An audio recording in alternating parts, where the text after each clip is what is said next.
Então, chegou a aqui. Tá bom? Pronto. Agradeço a quem veio aqui, agradeço quem está nos assistindo pela live, a sua esposa, José. Ah, sim, eu sou um recado aqui para ela, mas... Se ela assistir, senão você não vai dormir no sofá hoje. Ela vai mais aqui, chega para outro lugar.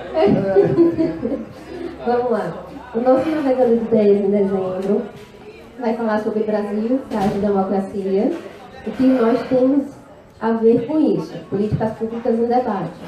E aqui hoje a gente está com 3 nobres pessoas, muito bem qualificadas.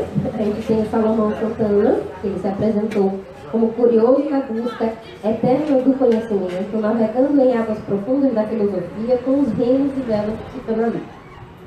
Temos a Aline Almeida, que ela é multipole e mega valente, né?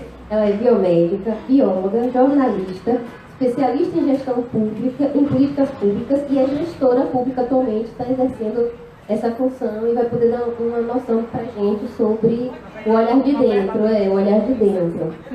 E temos Josadac Bezerra dos Santos, que ele é doutor em Sociologia e professor de Ciências Políticas da UFES, e vai nos falar também por esse viés dele aqui.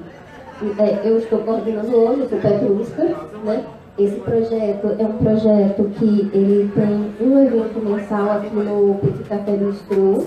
A proposta é trazer temas que a gente possa discutir por vários vieses, várias formações diferentes e poder pensar de várias formas a partir disso. E eu já aproveito, antes da gente começar, para informar a de janeiro. Em janeiro, a gente tem a comemoração do Janeiro Branco, que é um programa de promoção de saúde mental, e aqui a gente vai contemplar o Janeiro Branco. Vamos trazer para cá Antônio Juviniano Santana de Aragão, que é psiquiatra de formação, vice-presidente da Associação Sergipana de Psiquiatria e professor da Universidade de Tiradentes, também é preceptor de residência médica de psiquiatria do Hospital de Cirurgia. Vamos ter Luiz Gustavo Correia, que é doutor em antropologia, professor do Departamento de Ciências Sociais e dos programas de pós-graduação em Cinema e Antropologia da UFES. E vamos ter Guilherme de Nascimento Caldeiras, que é psicólogo, mestre em Sociologia e professor titular da Universidade de Tiradentes da Estácio. Coordenando, a gente tem o Arthur Ranieri, que é psicólogo e membro do CEPAGI. Bom, esse é para janeiro. Então, aqui os cartazes, quem puder levar e ajudar a distribuir, eu agradeço. E agora, para os professores, a gente faz o seguinte: a gente normalmente dá mais ou menos 20 minutos para a gente apresentar as ideias principais e depois a gente abre a discussão para todo mundo aqui para a gente poder discutir as ideias que vocês estão fazendo, tá bom? Quem quer começar? As damas? Cavalheiros. Aline, por favor. Deixa eu ver. Vocês estão ouvindo aí? Dá para ouvir? Bora lá. Bem, como especialista em saúde pública, eu vou falar um pouco para vocês sobre a saúde pública do seu histórico à atualidade, né? Então, assim, na minha bagagem como gestora pública, já tem alguns anos, né, que a gente vem nesse trabalho. E, assim, se a gente for mergulhar um pouco na história, há mais ou menos 29 anos atrás surgia o SUS, o Sistema Único de Saúde. Então, assim, para quem não tem aquela curiosidade de se informar, né, o Sistema Único de Saúde, ele é um sistema ímpar no mundo. Ele é lindo, lindo, maravilhoso. Se vocês forem se aprofundar, vocês vão perceber isso, porque ele trabalha por vertentes igualitárias, né, pela vertente que todo mundo tem direito à saúde, independente de raça, religião, credo, enfim. Então, todo mundo tem direito a uma saúde integral. Só que tem vários viés, né? E são esses viés que as pessoas veem o SUS não de uma forma bonita, mas de uma forma feia. Mas você tem que conhecer primeiro o sistema para depois, né, você avaliar. Então, assim, nós temos um território imenso, o Brasil é imenso, imenso. E, assim, o tempo de espera, né, para tratamento, ele demora, realmente, demora. E demora mais pela falta de informação, né? Então, assim, se eu perguntar aqui a vocês, o que é que vocês têm de conhecimento do SUS? Você sabe como funciona? Você sabe quem faz parte do SUS? Então, hoje, essa água que você está bebendo, ela tem que passar por uma vigilância. É SUS. A qualidade da água que você toma banho é SUS. O alimento que vocês comem é SUS. Então, não é só a saúde, né? Não é só você com um posto de saúde, não é só você com um hospital público. Hoje, todo mundo no Brasil usa o Sistema Único de Saúde. Você pode ser a pessoa mais rica do mundo. Se você tiver um acidente numa BR, sabe quem que vai te pegar? Quem que vai dar o primeiro atendimento? O SUS através do SAMU. Né? Então, assim, eu já ouvi gente dizer bem assim, eu não preciso do SUS. Todos nós precisamos do SUS. E todos nós somos usuários do SUS, quer queira, quer não. Então, é uma cadeia imensa, né? Onde está inserido não só serviços de saúde, né? Está inserido posto de saúde, é SUS. Os hospitais estaduais e universitários, é SUS. Os serviços, como eu estava falando, vigilância ambiental, vigilância epidemiológica, tudo é SUS. E também temos os centros de pesquisas, que também é SUS. Vamos supor, a minha formação em especialista em saúde pública é através da Fiocruz, que é a maior escola de saúde pública das Américas. Então, ela faz parte do SUS, como também o Instituto Vital Brasil. Então, são as duas instituições que fazem parte do SUS. Então, assim, falar do SUS é falar de uma generalidade, né, de uma coisa muito ampla. Então, assim, eu vou dar assim, uma pincelada nos serviços mais básicos do SUS. Então, você mora em um bairro. Esse bairro é o bairro Suíça. No bairro Suíça tem um posto de saúde que atende a população daquele bairro. Tem um mês mais ou menos que eu fui no posto de saúde, um sinal muito bonito, recém-inaugurado, tem pouco tempo inaugurado. E eu fui levar uma pessoa para fazer um curativo, né? E essa pessoa teve atendimento no mesmo dia, fez o curativo. Como eu sou da área de saúde, eu fui olhar tudo para ver se estava tudo funcionando como devido, né, gente? Se estava usando material de qualidade, né? Então, se tinha técnica. Então, a enfermeira, a técnica de enfermagem foi super educada, fez o curativo dentro de todas as técnicas, né, que são cabíveis para aquele procedimento. O médico atendeu a paciente, que era idosa, atendeu, não sei se pela minha presença também, né, que eu falei, me identifiquei logo como colega, mas assim, foi muito bem atendida. Ela levou para casa todo o material necessário para ela fazer os curativos nos finais de semana, porque durante a semana o posto estava lá aberto para isso. O médico já perguntou para ela, você já fez preventivo, porque era uma pessoa de idade? Ela disse, nunca fiz. Ele disse, você vai fazer. A enfermeira já marcou o preventivo dela.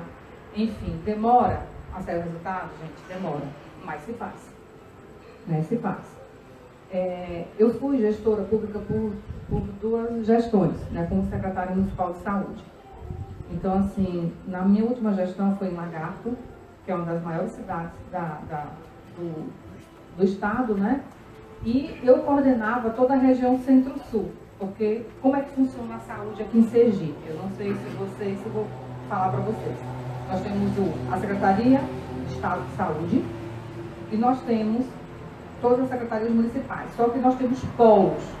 Então, região Centro-Sul, região Central. Então, cada região tem um colegiado formado de secretários municipais de saúde que faz a gestão daquela região. Então, eu, como secretária de saúde de Lagarto, eu era responsável pela região Centro-Sul. Alguns municípios dependiam de Lagarto. Em que sentido? Na média complexidade. Então, nós temos a baixa complexidade, que a gente nem fala com baixa complexidade, que é a saúde da família, que são os postos de saúde. A média complexidade, que já são os especialistas, vamos supor, você está com posto de saúde, aí você está cobrando um rim. Aí, então, identificou que está cobrando um rim, você já passa para um centro de referência, né, para atendimento para os seus rins. E os exames mais específicos, que não são aqueles exames que são mais básicos. Então, é feito em outro local, tá? E tem a alta complexidade, que aí já parte para os hospitais, para o atendimento já para os doentes crônicos, né, transplante, enfim. Só um dadozinho para eu falar para vocês. 95% de todos os transplantes que acontecem no Brasil é feito pelo SUS. 95. Porque você sabe que uma doação de rim, você pode fazer pelo particular, né, ou pelo plano de saúde, só ter o doador. Mas 95% é feito pelo SUS. E esse é um dado que só no mundo só acontece no Brasil. Então, assim, tem coisas boas no SUS, muita coisa boa. Né? Se você for perceber, uma pessoa vai para um posto de saúde, sem condições financeiras, então ele é atendido, depois é feito toda a parte de exame, é diagnosticado, né, aquela patologia, é feito o tratamento. Tem gente que não sabe, mas vamos supor, se você tem uma doença crônica, nós temos um centro, né, que faz toda a distribuição daquela medicação cara. Então você recebe de graça a sua medicação. Né? O que falta muitas pessoas é o conhecimento que tem esse serviço. Né? E você faz seu tratamento. E tem também aquela outra parte das pessoas que não têm acesso. Né? Não têm acesso por falta de conhecimento e também pelo aquele comodismo que a falta de conhecimento causa nas pessoas. Né? Eu não sei se vocês vão concordar comigo, filósofos e sociólogos, mas acontece muito isso. Então, como a pessoa não tem o acesso ao conhecimento, aí o que acontece com ele? Ele não tem acesso à informação, então ele não se cuida, ele não sabe o que é prevenção, ele não sabe que ele tem direito àquela saúde, e aí eles se conformam com não ter nada. Né? Então, assim, por isso que esse bate-papo é importante quando você vai para a vida perfeita. Agora eu falo uma coisa para vocês. Dos pontos negativos do SUS, né, eu falei algumas coisas, muita coisa boa, né? Vou falar rapidinho sobre algumas vertentes de programas. Esse programa da família. Gente, você já imaginou um médico que vai em um povoado distante para cuidar da saúde daquela família? Vocês já viram isso? Eu já vi. É lindo. Eu já vi colegas fazerem isso com maior amor e carinho. Tem aqueles que não fazem, mas tem muitos que fazem. Então a gente não pode generalizar todos. Então tem muita gente que faz com muito amor. Então vai equipe, vai médico, vai enfermeiro, vai técnico. Tem todos os agentes de saúde envolvidos nisso. Então é uma equipe multidisciplinar que trabalha em prol, né, daquela comunidade, daquele povoado. E tem vários projetos que eles são engajados para o atendimento familiar. Né? Então, assim, tem programas que se cruzam na saúde. Vamos supor, você faz toda a parte do ocupamento do PSF, que é o Programa de Saúde da Família, e nele você já sai para outros programas. Vamos supor, ali é identificado quem é portador de diabetes, então já vai parte do programa para diabético. Aí já é identificado quem é hipertenso, aí já migra para um serviço especializado para hipertenso. Então, tudo acontece e surge na saúde da família, né, no PSF. E lá se migra para outros programas. Então, assim, o que é ruim, né, no SUS, no caso? O tempo de espera. Então, se você me perguntasse bem assim, Aline, qual a problemática do SUS? Além da falta do subfinanciamento, daqui a pouco eu falo. Mas é o tempo de espera. Então, assim, quem tem câncer não pode esperar. Né? Quem tem uma anemia falciforme não pode esperar. Quem tem uma patologia, um crônico renal, que precisa de transplante urgente, né? Precisa de hemodiálise, então ele não pode esperar. Então, é nesse tempo de espera que o SUS, para mim, se perde nessas vertentes que é da integralidade. Por que se perde? Por que há, né, esse tempo de espera? Subfinanciamento. Agora eu posso falar como ex-gestora. É muito fácil você chegar e dizer assim, o SUS tem dinheiro. Tem muito dinheiro. É imenso. É milhões que a gente recebe. Só que são milhões que, quando eles são distribuídos, não dá para cuidar da saúde, né, das pessoas como deveria. E aí, entre outras vertentes, né, que depois vocês podem, né, falar muito mais. Para mim, sinceramente, é a falta de capacitação de quem está gerindo o programa, gerindo uma secretaria. Então, como eu fui secretária de saúde, gente, eu vi tantas histórias. Manicure da mulher do prefeito, secretário de saúde. Não estou mentindo, estou falando a verdade, viu, gente? Vocês podem rir, mas é verdade. Um ex-bombeiro, salva-vida, um ex-salva-vida, secretário de saúde. Isso eu estou falando dos municípios daqui de Sergipe. Mas por todo o Brasil acontece isso. Gente, nada contra professor. Um professor, secretário de saúde. Ah, mas o professor é multidisciplinar. Gente, eu acho bem assim. Se o Brasil se preocupasse em colocar pessoas especializadas em cada cadeira, você já pensou, eu, Aline Almeida, especialista em saúde pública, biomédica, ser secretária de obras de um município? O que é que eu ia fazer? Ah, ela é formada, tudo bem. Ela é inteligente, tudo bem. Mas e aí? E o técnico? Aí eu já vi, sabe o que dizerem? Bem assim, mas coloca assessor que entende. Como é que você vai colocar um assessor que entende se você não entende? Eu já vi... Só um minutinho só. Pede para poder baixar a produção. Eu já vi uma pessoa chegar para mim e falar bem assim, que eu era muito metódica, muito certinha. Eu entendi aquilo como um elogio, né? Mas na verdade não, era um elogio. Era bem assim, Aline, qualquer pessoa pode ser secretária de saúde. Meu queixo quase caía. Eu vou morrer não compactuando com isso. Não compactuando. Me desculpe os colegas que aceitam estarem, né, em cargos que não é da alçada deles. Me desculpem. Afinal, eu tenho amigos, viu, gente? Amigos que não tinha nada a ver com saúde, que foram secretários de saúde junto comigo. Eu olhava assim, gente, eu já vi secretário de saúde do estado de Sergipe, que não tem conhecimento de nada de saúde, que ele tinha um discurso que acho que ele decorou. Que onde ele chegava, ele dizia a mesma coisa. Eu olhava assim e fazia, cruz credo. Reunião, não sei o que lá. Ele falava a mesma coisa. Contava umas piadas, não sei o que lá, depois... Eu falava, meu Deus do céu, eu me sentia uma inútil. Porque, assim, é tão ruim quando você estuda, se capacita, você entende da coisa e você vê gente falando besteira. Quando dizer outro palavreado, né? Então, você pensa que você está no mundo, né? O mundo está todo revirado e você é um vendaval.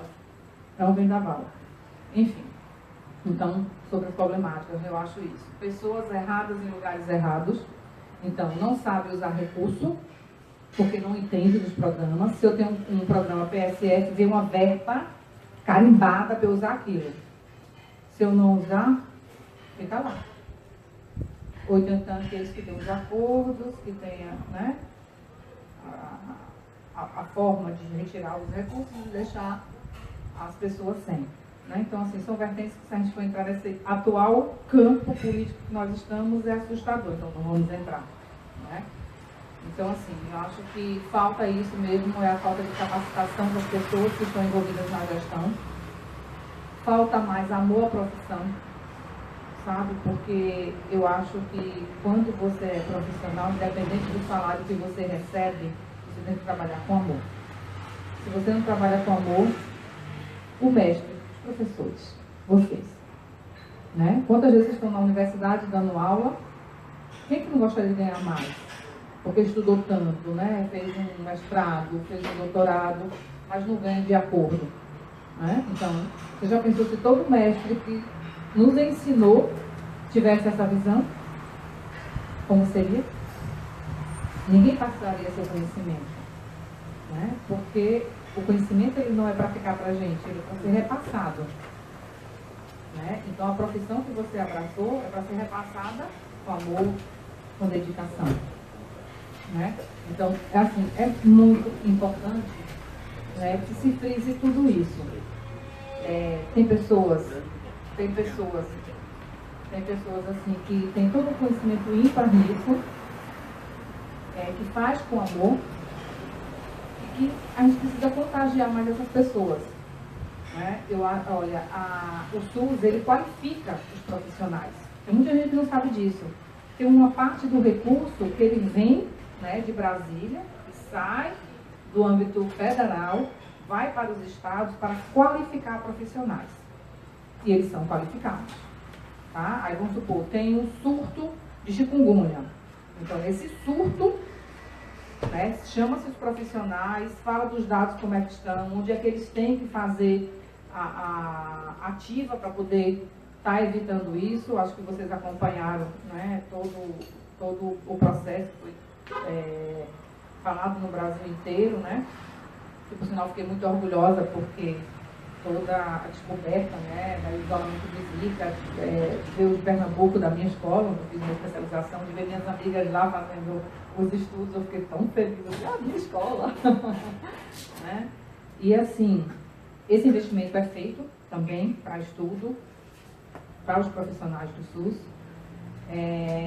Então, se há qualificação para isso. Então, assim, o único ponto que eu acho negativo realmente no Sistema Único de Saúde, nesses 29 anos de história, realmente é a falta de qualificação de quem está gerindo o sistema, né, que realmente é a vertente mais, que eu acho mais, eu não sei nem a palavra que eu empregaria, sabe? Mais venenosa. Mais venenosa é você não conhecer o que você está fazendo e esse tempo de espera. E, assim, falando do subfinanciamento, eu não sei se vocês lembram que teve um tempo atrás que tinha era CPMF, vocês lembram disso? CPMF, que até quem fez isso foi foi um senador nosso aqui, sergipano, que foi, acho que Valadares, se eu não me engano, viu, gente? O histórico é esse, né? Então, o CPMF, ele era feito onde as pessoas pagavam, né, uma quantia de imposto referente a cada cheque que passava e ele ia para o SUS. Então, durante o tempo, ajudou muito. Quando foi extinto o CPMF, o que aconteceu? Teve uma queda brusca no orçamento da saúde. E isso realmente gerou algumas dificuldades. Mas vai também de uma outra vertente. Porque hoje não tem assim, hoje tem determinado que os municípios têm que gastar com saúde e o que os estados têm que gastar com saúde, mas o poder federal, ele não é ainda feito um teste. Então há um subfinanciamento. E hoje tem uma grande vertente que hoje quase ninguém quer mais ser gestor público. Eu mesmo não quero mais ser. Por quê? Porque tudo vem no nosso CPF. Então assim, a Petrusca tem que fazer uma cirurgia de urgência e ela não consegue a urgência dentro do Sistema Único de Saúde. Então, ela vai para o Ministério Público, a judicialização da saúde está imensa, imensa. Então, ela vai para o Ministério Público passa a caneta e diz, providenciar a cirurgia em tantos dias. Se não, o gestor tem que pagar pela cirurgia. Aí você, enquanto gestor, se não tiver dinheiro em caixa, vai fazer o quê? Como é que você do seu bolso vai pagar uma cirurgia nesse nível? Então, isso não pode acontecer. Então, assim, o judiciário está atacando de tal forma que é um gestor menor. O gestor menor, né? Que tem que pagar por isso. É um absurdo, mas acontece. Então, hoje, quase ninguém quer ser mais gestor público por conta disso, né? Dessa judicialização da saúde. Então, assim, há de se ter, né, mesas redondas. Falando sobre judicialização, já participei de várias, né? Eu até briguei com o promotor. Briguei no bom sentido, viu, gente? Para ele enxergar o lado do gestor. Porque uma coisa é a gente estar conversando sobre SUS e vocês entenderem um pouquinho mais de SUS e a gente começar a debater daqui a pouco sobre SUS, né? O lado positivo, o lado negativo. Outra coisa é eu forçar você a resolver um problema que não é teu. É um problema que é geral, né? E não é dessa forma. Então, assim, foi só uma explanadazinha, né? Já estou assim, esgotado em 2 minutos. Aí depois a gente vai falar mais um pouquinho daquilo que foi explanado, né, sobre o SUS para vocês, tá bom? Obrigada, Lili. Vamos agora para Logo. Bom, boa noite. Agradecer o convite da Petrusca. Mais uma vez fazendo parceria aqui com o meu amigo e mestre Josadac, né? Pensando também a Aline, né? Bom, eu vou fazer uma breve explanação sobre como a filosofia vê a democracia, como alguns filósofos interpretam, inclusive o título do encontro, né? Frágil democracia, né? Como é que essa democracia é considerada pela filosofia de uma maneira frágil. Sobretudo, eu vou me concentrar mais especificamente em Habermas, é um filósofo ainda vivo, né? E que ainda influencia muito o modo de pensar, sobretudo o modo de pensar da intelectualidade brasileira. Bom, um livro do Habermas chamado Nova Estrutura da Esfera Pública, que é basicamente a tese de doutorado do Habermas, ele vai fazer um levantamento de como se estruturou a democracia, né? Nós sabemos que a democracia é uma invenção grega, né? Surgiu na Grécia, e concomitante à democracia surgiu também o espaço de discussões públicas, que na Grécia se chamava de ágora. Esse espaço de discussões era centrado em dois grandes conceitos: o conceito de povo e, sobretudo, o conceito de política. Então, nós temos aí três grandes esferas, né? A democracia como regime, a democracia se centrando em um povo, e você entenda povo aí não como uma manada de pessoas. Portanto, povo é uma categoria política, que pressupõe uma reflexão, embora na Grécia o povo estava muito ligado a um grupo específico de seres humanos, né? Portanto, a mulher não era considerada povo, portanto, não participava da democracia. O escravo também não participava da democracia. Isso ali, naquele momento que a democracia estava surgindo. E a política, eu vou tomar a política, existem vários conceitos de política, mas eu vou tomar a política para nosso bate-papo aqui como a administração do poder. Claro que existem vários conceitos de política, eu vou pegar esse conceito bem rudimentar, né? Ali também entre os gregos, política como administração do poder. Então, o espaço público era um lugar onde se discutia, o povo discutia a política e exercia a democracia. Esse espaço público, essa esfera pública, ela deixa de existir na Idade Média. Na Idade Média, as pessoas tinham dificuldade de expressar as suas opiniões publicamente, porque muitas vezes podia ser mal interpretada ou muito bem interpretada. Muito mal interpretada, porque estaria ligada à questão da religiosidade, ou muito bem interpretada por interesses, né, ligados à religião também. Então o espaço público desaparece na Idade Média e vai reaparecer na modernidade. E na modernidade ele reaparece, o espaço público de discussões do povo e discussões da política e do exercício da democracia, ele reaparece na modernidade com o advento da imprensa, né? Então a imprensa, Gutenberg, quando faz a primeira imprensa, e o primeiro livro, por coincidência, a ser impresso é a Bíblia, né? E com isso nós temos uma grande revolução, que fez agora 500 anos, né? A revolução, a revolta protestante, a reforma protestante, que fez 500 anos agora. Então, o que é que me chama a atenção para eu entrar na nossa discussão, né? Na Grécia Antiga, nós temos três esferas: democracia, nós temos povo, nós temos política, e um espaço onde se discutia questões pertinentes ao bem comum. Desapareceu na Idade Média, reaparece na modernidade, mas ligado ao advento do homem letrado. Portanto, quem lia era um indivíduo que tinha acesso à educação, e a educação não era para todos. Assim como na Grécia, a política era exercida por determinados povos, por determinado tipo de cidadão, né? Portanto, a mulher escrava não exercia a democracia, não participava da democracia e não participava desse espaço público. Na modernidade, a mesma coisa. Quem participava do espaço público era o homem letrado. Era o homem que tinha contato com as letras, que tinha contato com a cultura. Depois, essa esfera pública ela vai sofrer uma terceira transformação, que é na contemporaneidade. A esfera pública passa a ser um espaço midiático, um espaço da internet, um espaço do Twitter, um espaço do Facebook.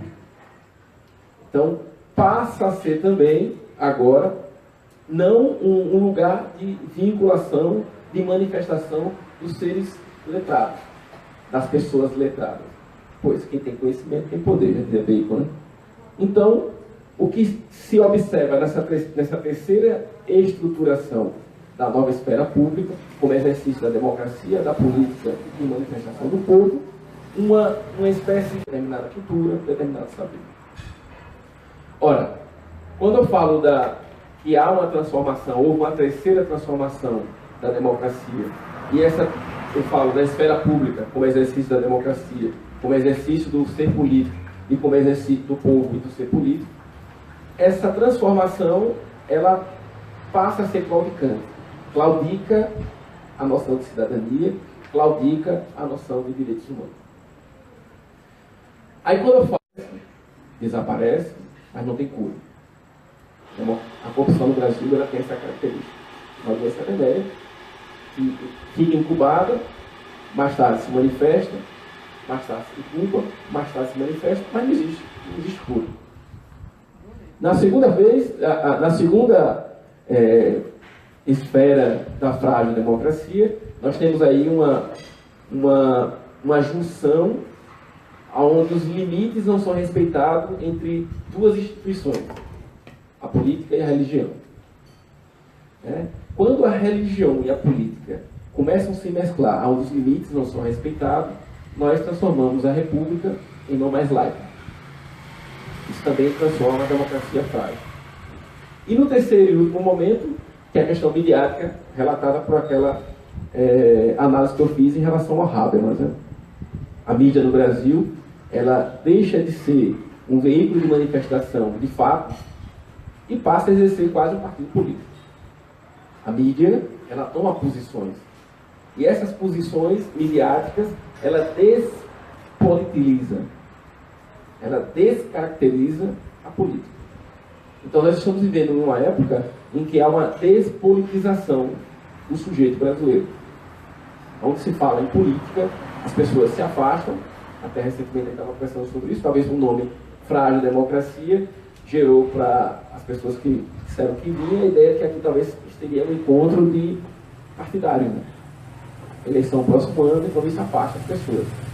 Então as pessoas hoje, eu falo mais da nossa realidade brasileira, e eu falo dos meus alunos, e muitos alunos, a gente discute sobre isso, existe o ativismo de sofá, o ativismo de Facebook. As pessoas preferem reclamar de uma democracia, reclamar que seus direitos estão sendo corrompidos, reclamar da corrupção, mas no calor do seu lar, no sofá da sua casa, menos no espaço como esse. É o espaço que nós estamos aqui discutindo, espaço de esfera pública. Isso aqui é uma manifestação da esfera pública, aquela idealizada lá pelos gregos. Então, a questão da democracia no Brasil, ela se torna frágil, na minha interpretação, porque essas três esferas que eu acabei de mencionar, a corrupção transformada pela mercantilização do poder pelo nosso Congresso Nacional, uma não delimitação das três grandes esferas institucionais, como a religião e a política, né? Um não respeito em relação a essas duas grandes esferas, cria também um país não laico, que gera problemas como a gente viu recentemente, né? O STF, inclusive legislando sobre a concepção de uma educação confessional. Recentemente, a gente, inclusive o professor discutiu isso no seu canal. E a questão midiática, que hoje passa a exercer uma função de um partido político, despolitizando o sujeito. Então, nós entendemos, e aqui eu peguei alguns teóricos como Habermas e Foucault, né? Nós entendemos que a frágil democracia ela se exerce a partir dessas concepções que foi falado aqui. Mais tarde, numa discussão que a gente ficou gravando, eu vou desenvolvendo mais a minha fala.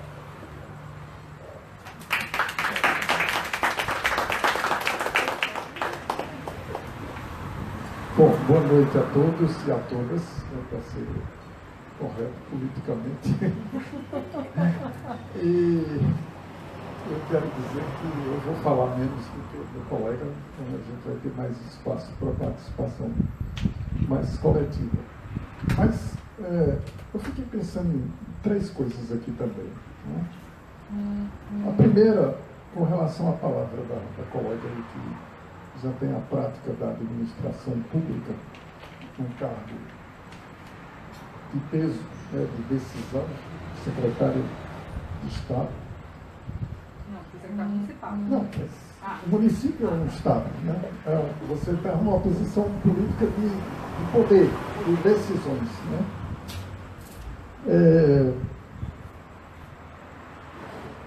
A questão da educação, a que você se referiu também, né? E a questão da estrutura partidária, sistema partidário do nosso país.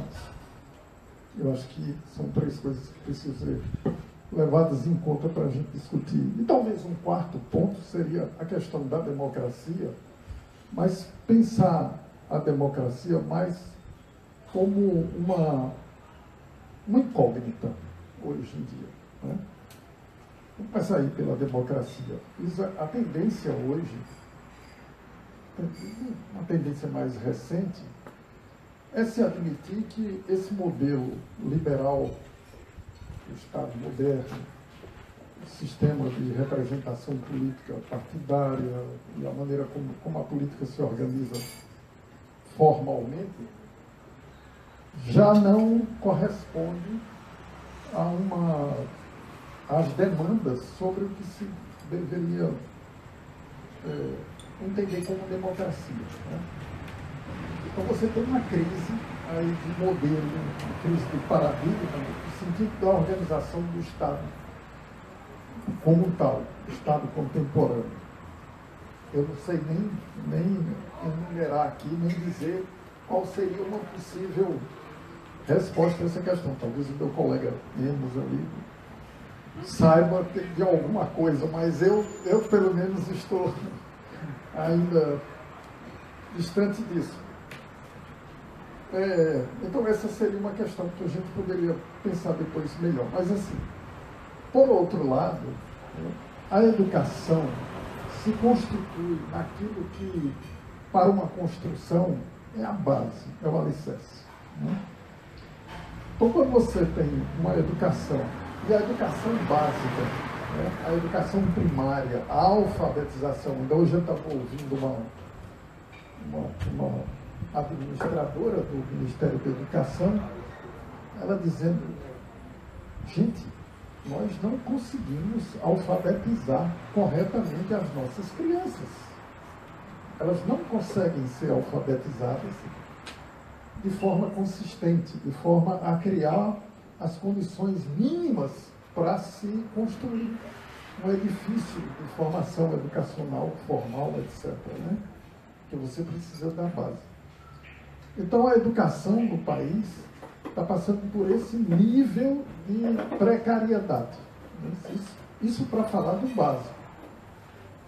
O governo recentemente atacou a questão do ensino de nível médio, né?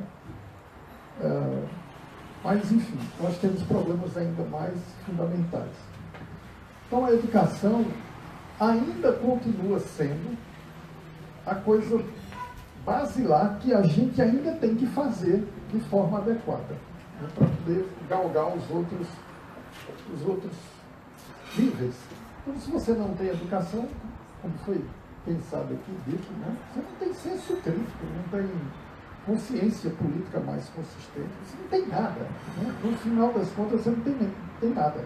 Porque a educação é a educação que vai, inclusive, proporcionar o conhecimento necessário para se apropriar dessas políticas públicas tão boas e tão potencialmente eficientes que poderiam funcionar, mas a população não tem acesso, como você falou, né? Então, realmente, é uma coisa muito lamentável e muito necessário que a gente pense a educação nesses termos. A outra coisa que eu pensei eu estava pensando aqui, nesse momento, lhe ouvindo, eu sei o seguinte, não existe no Brasil, até onde eu saiba, uma concepção, uma prática, inclusive, no sentido de aperfeiçoamento, de qualificação, de aprimoramento do funcionalismo público, né?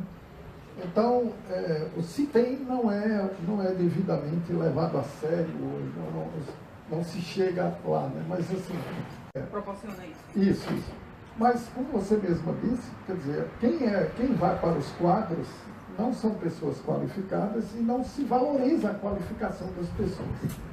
Então, isso é um problema muito sério, porque são os que fazem essa mediação. Então, se você tem uma estrutura partidária dominada por caciques, né? Recentemente, a Folha de São Paulo publicou uma pesquisa feita, acho que por um instituto inglês, alguma coisa assim,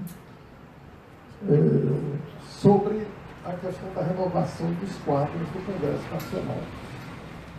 Se constatou que desde a redemocratização para cá, todas as legislaturas tiveram, no mínimo, 40% dos quadros substituídos. Ou seja, de cada 10 deputados, pelo menos 4 são novos, não tinham cargo antes. E na última, esse Congresso horroroso que a gente tem, ele teve uma renovação de 60 e poucos por cento, ou seja, de cada 10, 6 a 7 deputados são novos. Mas isso não mudou o Congresso. Por que não mudou o Congresso? Por causa dessas oligarquias políticas, esses velhos senadores, deputados federais de mandatos subsequentes, mas não necessariamente por isso, mas porque eles administram partidos, né, e controlam o sistema de escolha e de decisões políticas associados a interesses outros de natureza econômica, enfim, outros interesses. Esse casamento acaba dando essa coisa horrorosa que é o nosso Congresso Nacional. Então, a gente tem que pensar essas coisas, pelo menos essas coisas, talvez outras, ao mesmo tempo. Pensar na educação, pensar na administração pública, pensar nos partidos políticos como uma forma de transformação do Congresso Nacional, né? Porque não adianta você dizer para o eleitor, escolha outra pessoa para votar, né? Não vote no indivíduo que já está lá. Isso não é suficiente. Por incrível que pareça, isso não é suficiente. A gente precisa quebrar a estrutura de dominação arcaica, viciada, comprometida com todo tipo de coisa que não interessa ao povo, né? Para transformar a política no Brasil. Então, essa é uma questão muito séria. Além de outras, claro, você tem outras, né? Mas são coisas que eu vejo que a gente precisa refletir e debater e ver até onde a gente pode chegar. Ou seja, nós precisamos pensar no velho, no que ainda não foi feito, e precisamos pensar no novo, como algo também que ainda não foi feito.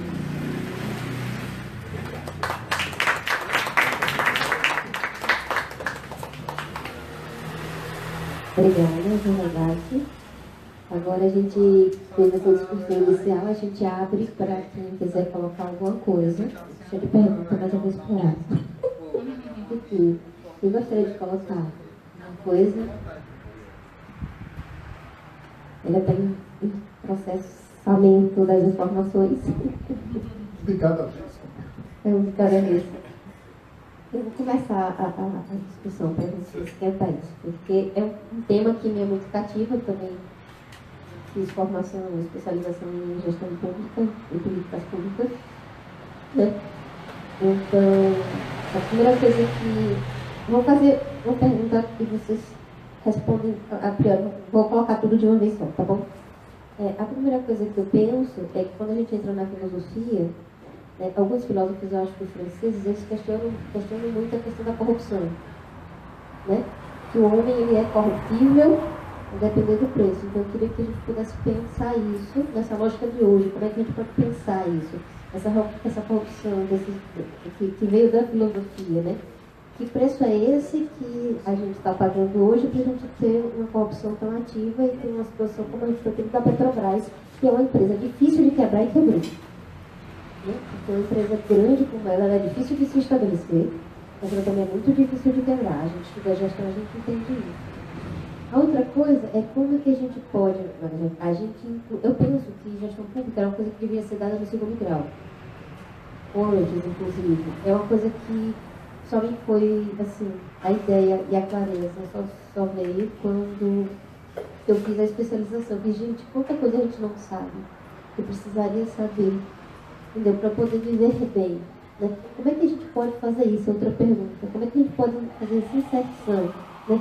Uma coisa é politizar uma sociedade, mas outra coisa é você educar uma sociedade para se tornar politizada. Então, é uma pergunta também que vai para os três, como é que a gente pode fazer isso? Que é uma coisa que eu fico me perguntando. Né? Uma palavra. Pode lá. Eu acho interessante que você colocou, por um lado, pelo seguinte: quando a gente estuda a filosofia política dos séculos XVIII, XIX, por aí, XVIII, XVII, XVIII, a gente vai perceber que os pensadores, você que é filósofo aí, né? Os pensadores da tradição inglesa, Hobbes, Locke, autores que foram influenciados pelo pensamento da reforma do século XVI, eles construíram toda uma lógica do pensamento político baseada na natureza intrinsecamente má do homem. A ideia da depravação total de Calvin, né? A ideia da queda, a ideia do pecado. Isso foi para a ciência política nessa percepção. Já os franceses, Rousseau, Montesquieu, etc., se distanciaram dessa visão. Né? Então, eles pensaram que o homem é intrinsecamente bom e que má é a sociedade. A questão, o dilema entre o meio e o indivíduo. Né? Mas essa forma de pensar a política, ela morreu. Ninguém pensa mais a ciência política por critérios morais, por critérios... Isso aconteceu com Aristóteles, com Platão, não sei quem tinha a filosofia clássica do passado, e aconteceu com o pensamento iluminista, mas depois isso cessou. Né? Por outro lado, o homem continua o mesmo, os problemas continuam os mesmos, do ponto de vista da natureza humana, né? Isso aí, os psiquiatras e psicólogos têm outra forma diferente de pensar essas coisas. A minha tendência de teólogo é pensar mais na tradição, do lado moral mesmo, do lado da natureza moral do homem. Então, isso é um problema, né? Porque você fica sem uma resposta para isso. Mas também não sei se é uma pergunta que se está fazendo, nem se interessa a alguém esse tipo de pergunta. É uma coisa que, para mim, é uma coisa que está solta, né, nesse sentido. Eu leio. A gente lê os textos de Bob e aquelas conversas dele existem duas éticas, né? A ética da convicção e a ética da responsabilidade. A ética da convicção é a ética pessoal, a ética que tem esse fim moral, ético, etc. E a ética da responsabilidade é a ética do gestor, é a coisa da coisa pública. Né? E nem sempre o que é ético do ponto de vista privado é ético do ponto de vista público e vice-versa. Né? Então você tem aí mais esse pepino para descascar, esse abacaxi para descascar. A outra coisa que você tocou foi na questão, educação, para resolver o problema da educação, a educação política. A educação política. A educação política. Mais uma vez, eu me reporto aos reformadores. Calvino e Lutero tinham preocupações muito sérias com a questão da... Eles pensavam no Estado. Lutero mais do que Calvino. Calvino era muito eclesiástico. Mas Lutero era um homem mais antenado com o mundo. E Lutero tinha uma preocupação muito grande, que se você for analisar o discurso de Lutero sobre educação, você vai encontrar muitos pontos do sindicato dos professores hoje, aqui em Aracaju, né, a luta dos professores por educação pública de qualidade, não sei o quê, muita coisa que está no discurso deles, estava em Lutero, lá no século XVI. Então, eles tinham também essa preocupação com a formação de crianças, desde criança, para eles ocuparem os cargos públicos, um senso de responsabilidade com a coisa pública, o sentido do público, da coisa. Porque no Brasil a gente costuma dizer isso, né, que a formação política ruim do povo brasileiro faz da coisa pública coisa de ninguém. Né? E nesses países mais desenvolvidos, ou pelo menos influenciados não só pela reforma, mas por outras correntes de pensamento, o espaço público não é um espaço de ninguém, é o espaço de alguém, de um ente muito objetivo, que é a coletividade, que somos todos nós, e o senso de respeito por aquilo que é coletivo. Né? Então, para além da educação formal, necessária e fundamental, eu acho que a gente precisa praticar formação política, educação política. Uma iniciativa desse tipo, por exemplo, já foi dito aqui, é uma forma de educação política. A gente está fazendo educação política. Né? Os nossos ouvintes e telespectadores aí da nossa live estão participando, né? Futuramente com maior interação, mas enfim, são formas de você difundir conhecimento político. Eu faço isso no meu programa. O meu programa é um programa religioso, mas eu faço o tempo todo não só religião, não só fé, pensar também, nós pensarmos como cristãos, né, no caso, na nossa inserção nesse mundo.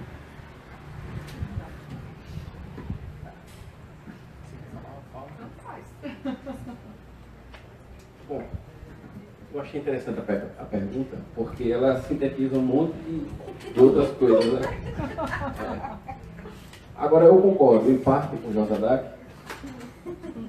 quando ele fala sobre a filosofia política e, bom, a ética e a política foram pensadas entre os clássicos de uma maneira intrínseca. Platão, Aristóteles pensaram, o próprio Sócrates pensou que a política e a ética eram indissociáveis. Porque a ontologia política, né? Maquiavel já há um certo distanciamento. É a política de manutenção, né?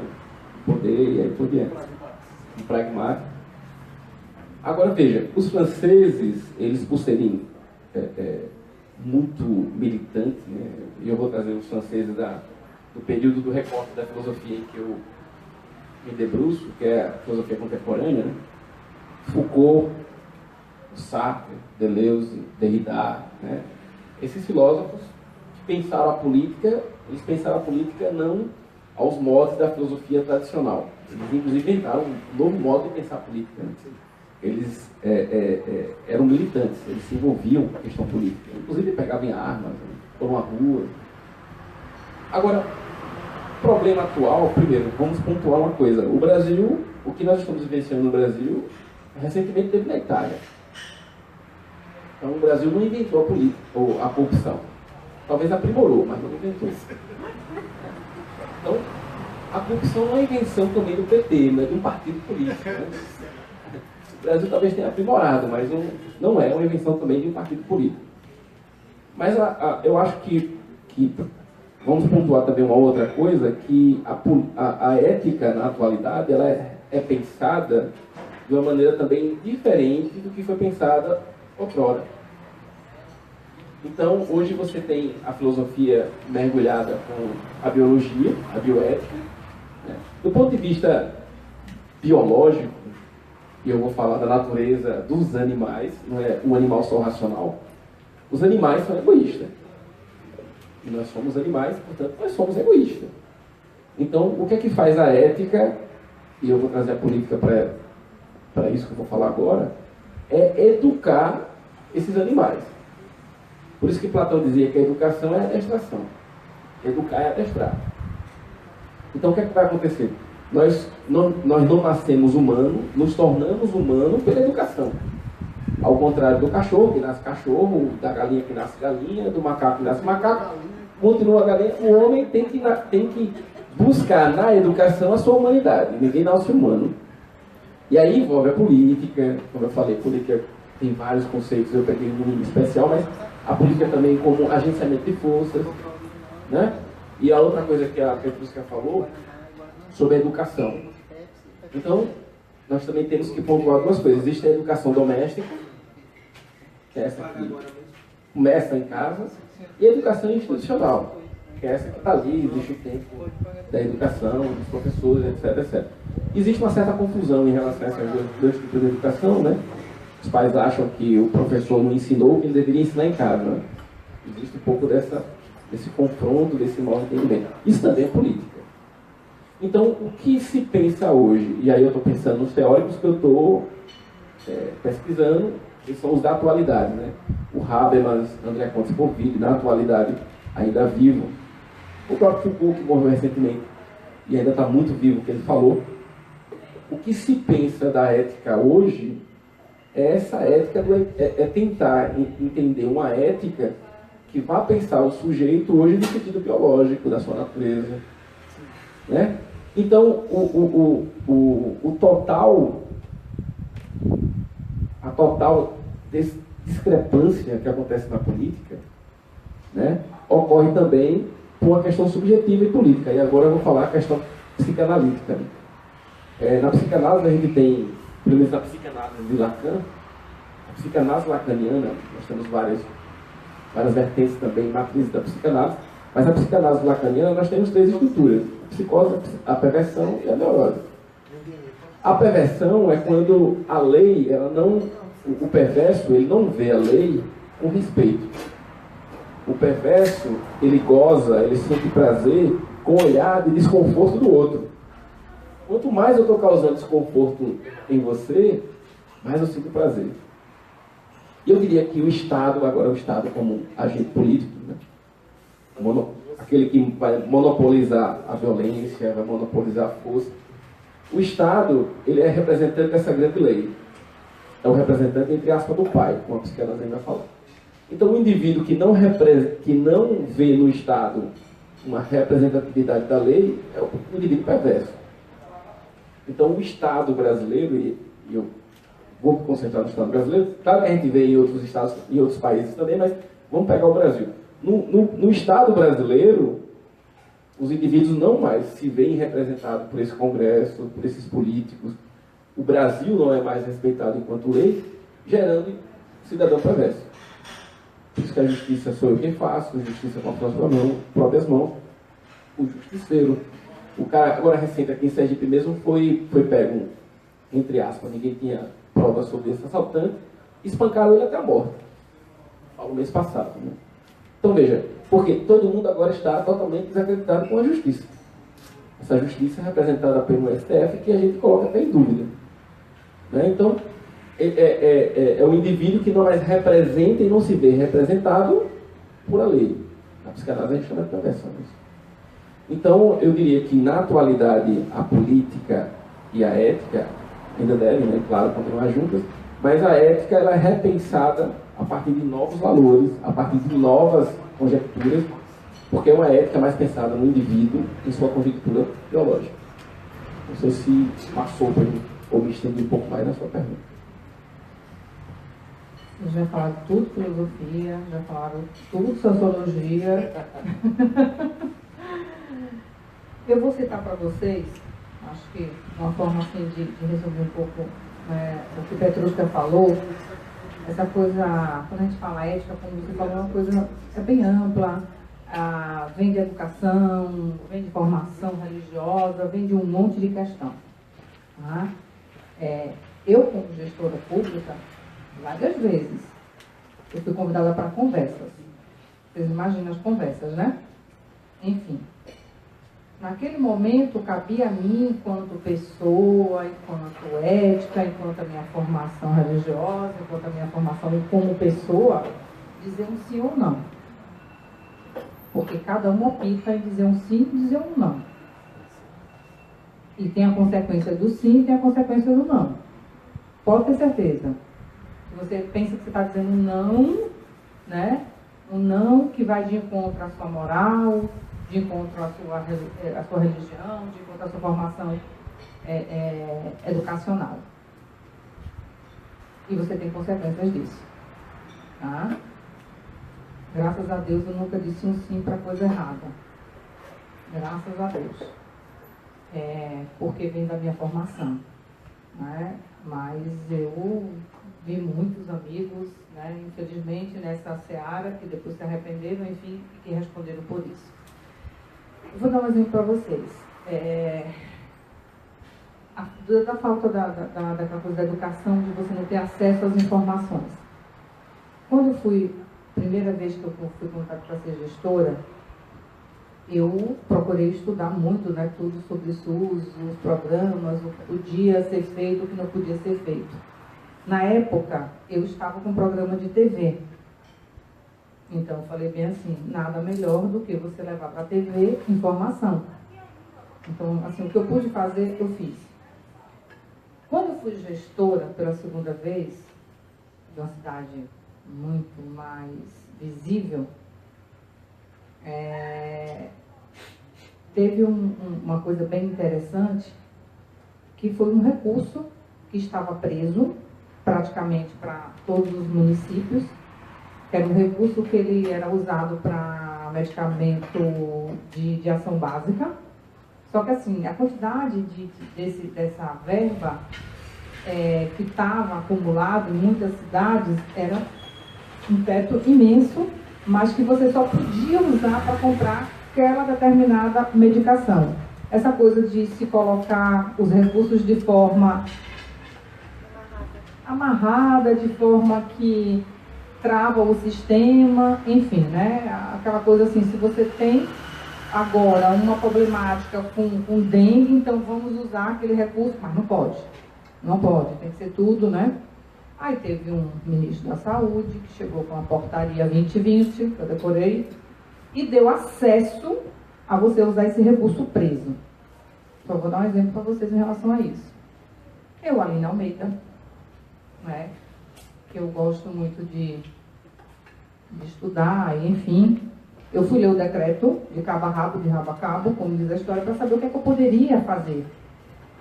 Então, tinha a abertura de você fazer projetos em saúde, ser aprovado num colegiado, vamos supor, como era responsável pela região Centro-Sul, teria que ser aprovado por 12 secretários municipais da região Centro-Sul, depois vinha para a escola, para outro colegiado estadual para ser aprovado, aí ia uma carta para o Ministério da Saúde, dava a liberação desse recurso, eu podia usar. Eu lembro que eu escrevi 3 projetos. Um dos projetos, né, aí foi liberado.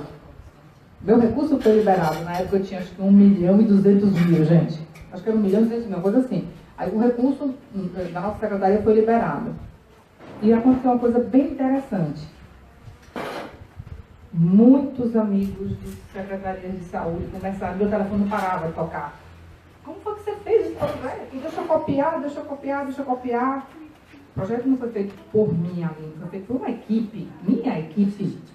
Né? Porque ninguém trabalha sozinho, é uma equipe. Aí o pessoal falava bem assim, doutora, não deixe não, não dê não. A minha visão é diferente, gente. Eu acho bem assim, se a coisa é boa, por que não você, sabe, não dividir? O conhecimento que você fica para você, não fica. Então, se você tem mais aptidão a fazer um projeto e ele ser executado e outras pessoas copiarem, gente, isso é super justo.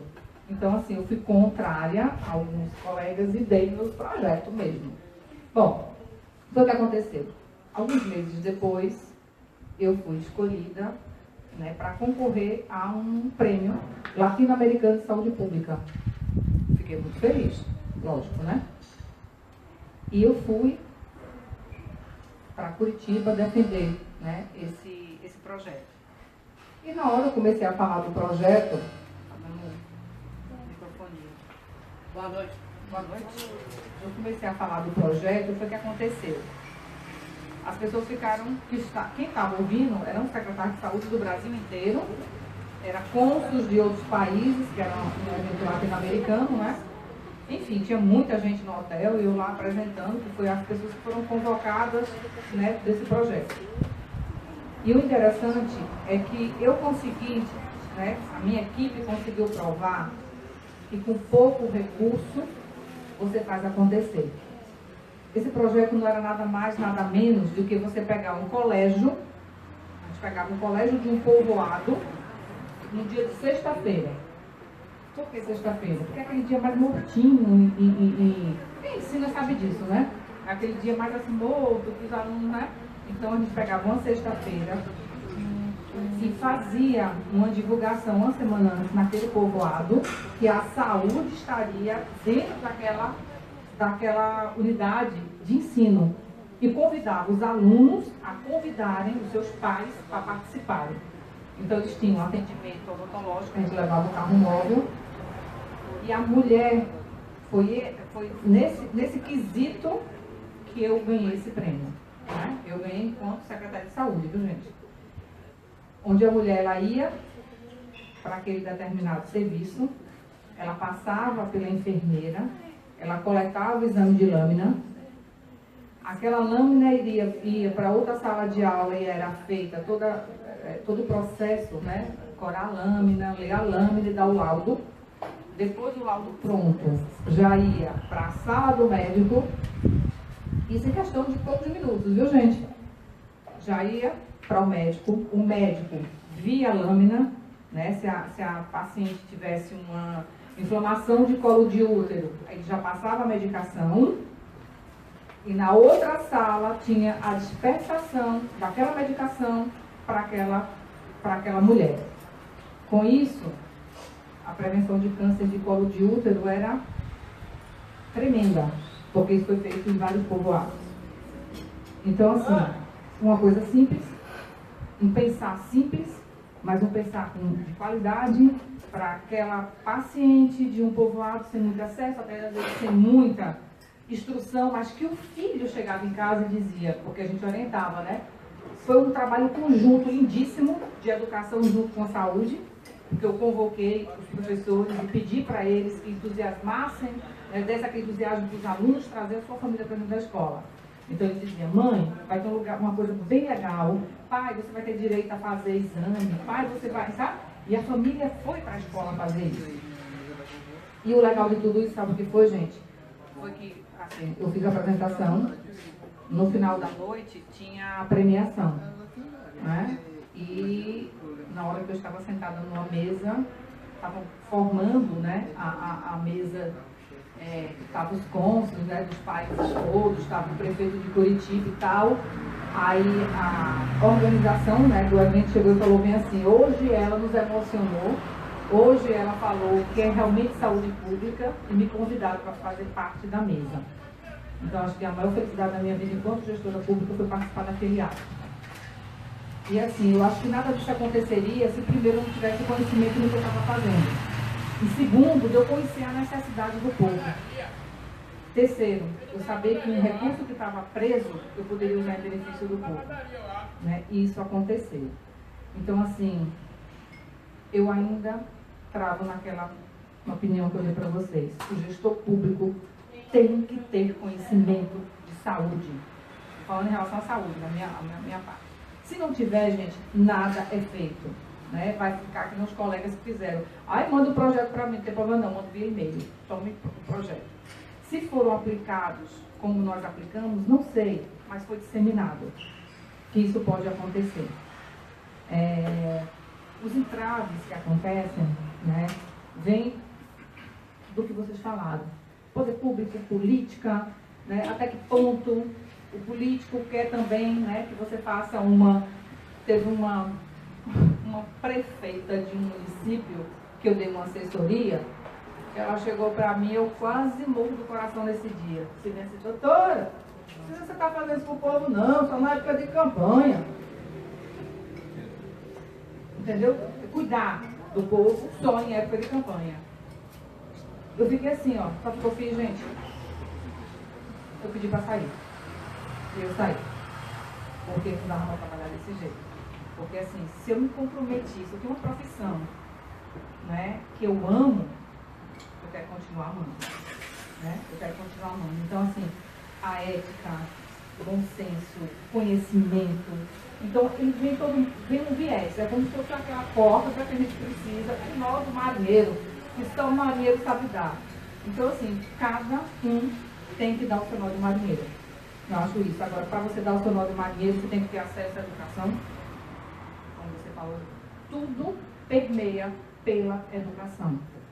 Se eu não sei o que é que uma equipe da família pode fazer na vida de uma família, e aí? Para que existe, então, a saúde da família? Não é isso? Se eu tenho um hemocentro, gente, maravilhoso, eu já fui superintendente do hemocentro daqui, que eu tenho uma bolsa de sangue que vai para os hospitais públicos sem, né? Aí não, tem hemocentros particulares que ganham dinheiro fazendo isso e o povo, enfim, não vou nem comentar. Não vou nem comentar. E tem gente que ainda diz bem assim, a qualidade do serviço público não presta. Eu fico doente. Porque, gente, quem conhece o Embose por dentro sabe quanto ele é apaixonante. Eu amo aquele lugar. Não só porque eu tive a oportunidade de ser superintendente lá, mas pela oportunidade que eu tive na época de estudante, né? Estagiando lá. Na época que eu tive a oportunidade como estudante, ter estagiado no USE, que o povo mete o pau no USE, mas que nós temos um grande hospital regional, que tem o melhor trauma, eu digo, do Brasil, porque eu já tive a oportunidade de trabalhar lá, já tive a oportunidade de vir em outra vertente, que foi como funcionário do Ministério da Saúde, né? Eu era contratado pelo Ministério da Saúde para ajudar, né, trazendo aquilo que a gente estava falando, qualificação aos funcionários.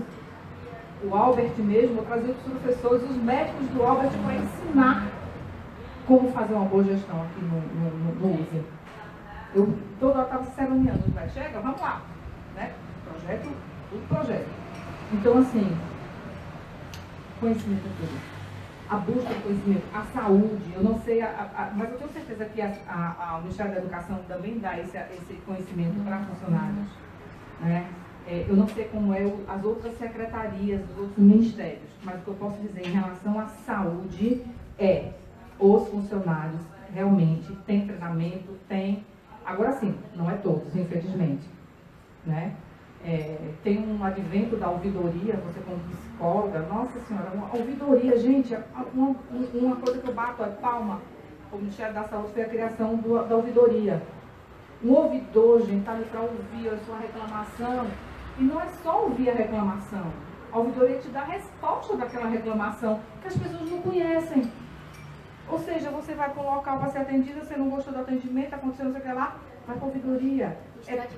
Estatística de demanda, gente, é maravilhoso. A ouvidoria de todo órgão público tem ouvidoria. Pelo menos na saúde tem, eu não sei assim, educação, se vocês têm esse conhecimento, eu não sei se tem na educação, se tem. Tem também, né? Então, assim, é para isso.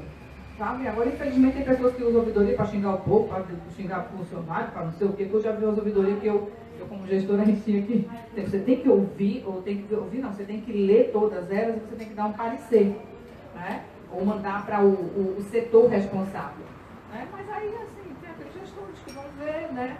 Providencia, enfim. Eu acho que é tudo aquilo que eu falei para vocês, o amor. Dando só um adventozinho.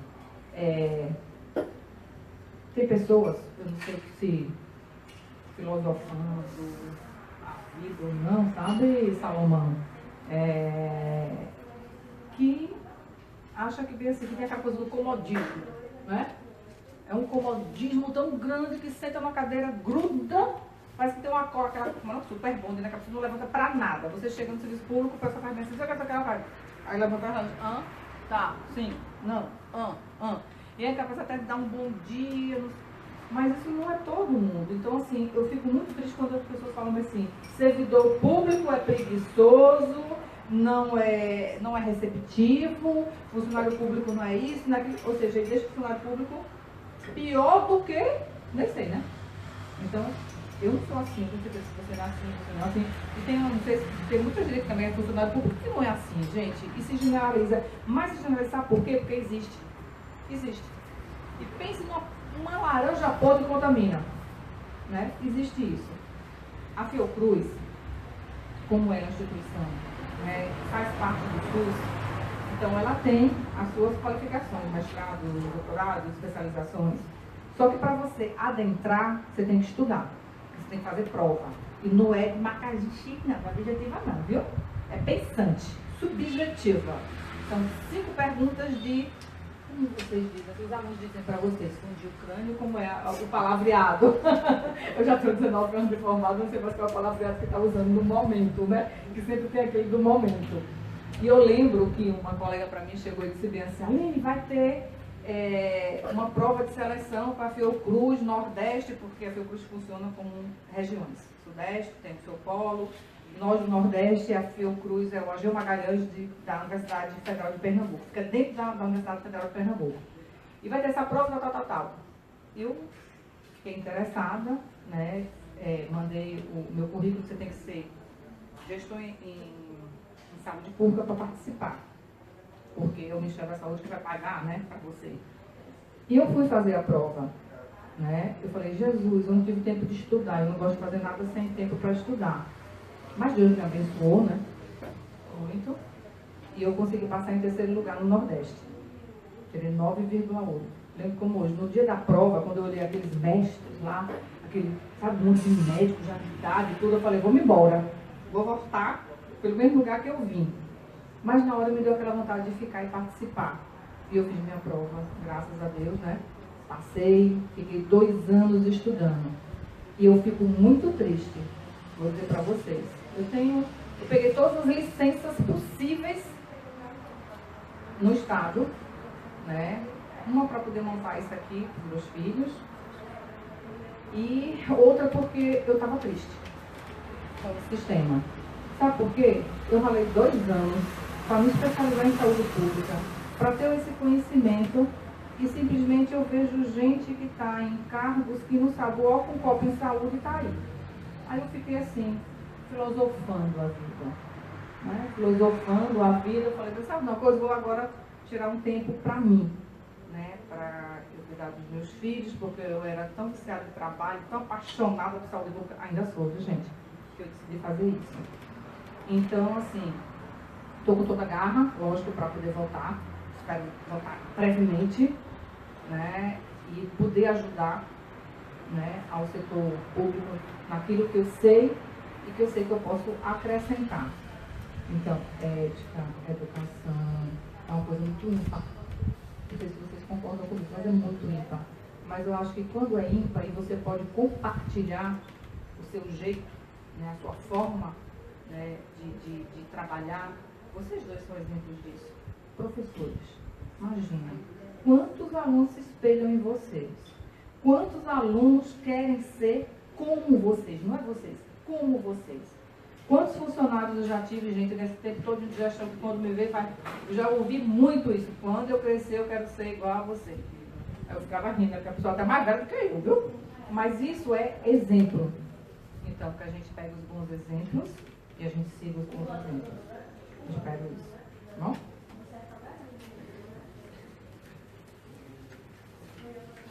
Alguém queria colocar alguma coisa? Não, acho que não vai ser preciso, porque... Você tem? Desculpa, o negócio correu no microfone. Primeiramente, boa noite. Quero agradecer ao professor Salomão pelo convite. Para quem não me conhece, meu nome é Jefferson e eu sou biólogo. E quando o professor Salomão tocou na questão biológica, eu falei, opa, acho que ele está me chamando. Eu acho. Na verdade, professor, o senhor também tocou num ponto bem interessante, que é a questão da ética na natureza, ética no serviço público e uma tríade que eu vivenciei, que é ética, serviço público e meio ambiente. É, horrível. Horrível. A falta dela. Eu não sei o que falta mais. Um pouquinho de tudo, né? Um pouco de tudo. Realmente, quando a gente vai falar um pouco sobre filósofos da biologia, nós temos um campo um pouco defasado. Porque a biologia, como um todo, não tem uns filósofos, por assim dizer. Tem o grande Ernest Mayr, vocês já ouviram falar, foi um que tentou condensar todas as bases do pensamento biológico, tirando a visão fisicalista, outras visões que não se encaixavam para o ponto de vista biológico. E nós temos alguns grandes também pensadores, como Eduardo Wilson, que toca no ponto lá da sociobiologia. Né? Realmente fala que nós somos humanos, mas não só porque nós nascemos humanos, porque o nosso código genético nos fez assim. E quando ele lançou mão dessa ideia, na década de 60, os adjetivos mais bonitos que ele escutou foi nazista, fascista e os outros istas da vida. E hoje, com o advento da ciência, nós sabemos que nós, seres humanos, não temos só o componente social, comportamental, nós temos um componente genético que determina muito o que nós somos. Né? Um exemplo disso foi o grande geneticista Theodore Dobzhansky, que diz que mais valia você salvar a vida de 2 sobrinhos do que de um irmão. Porque probabilisticamente os 2 sobrinhos vão ter mais a carga genética sua do que um irmão. Só vai ter 50%. Essa é a questão do egoísmo que nós vemos muito do ponto de vista biológico. Mas a questão da ética na política, eu concordo com o que o Roberto falou, com o Salomão. Ela virou mercantilista. O poder, eu acho que o poder, ele não corrompe. Ele mostra a verdadeira face de quem o tem. Eu digo isso porque eu fui gestor público de uma unidade de conservação. E eu passei, assim, pelas piores experiências possíveis do ponto de vista ético, né, de ter que dizer sim quando eu não dizia, porque eu sabia que era não, até do ponto de ser exonerado porque eu não dizia sim. Mas aí você está prejudicando. Aí você quer complicar a nossa situação. Eu falei, eu não posso ir contra o regulamento. Se o senhor vai assinar como meu superior, eu libero. O senhor vai colocar sua assinatura para liberação? Não, mas você é o gestor. Para que o senhor é meu superior. Eu estou aqui entregando esse relatório dizendo que não pode, por causa disso e disso e disso. Então, no meu trabalho, né, além de gestor, depois que eu deixei de ser gestor, eu fui analista ambiental, contratado para consultorias. Também pude ver que no campo privado a ética e o meio ambiente não combinam. Infelizmente, eu acho que nós estamos passando por um sério problema de inversão de valores no nosso país. E quando o senhor Jogado falou da questão do judiciário nos Estados Unidos, eu acho que realmente é uma coisa que eu vejo em outros países que, por exemplo, o cidadão, seja ele um servidor público, seja ele uma pessoa normal, é tratada igual perante a lei. No Brasil nós temos o fórum privilegiado, que já vai de encontro com a máxima de a justiça é igual para todos. Então, assim, eu acredito realmente que nós estamos tendo não uma crise financeira, mas uma crise moral e ética. Né? Platão já dizia, né, pessoa, que os homens que não gostam de política vão se deixar governar por aqueles que gostam. O problema é que aqueles que gostam a estão deturpando. Essa é a minha visão, né, como o senhor tocou no ponto, eu falei, olha, realmente, eu acho que nós estamos tendo uma grande crise ética. O pessoal acha que agora é certo porque todo mundo faz. Eu aprendi com meu pai que o certo é certo mesmo que ninguém esteja fazendo, e o errado é errado mesmo que todos o estejam fazendo. Eu acho que isso é importante, a gente debater muito.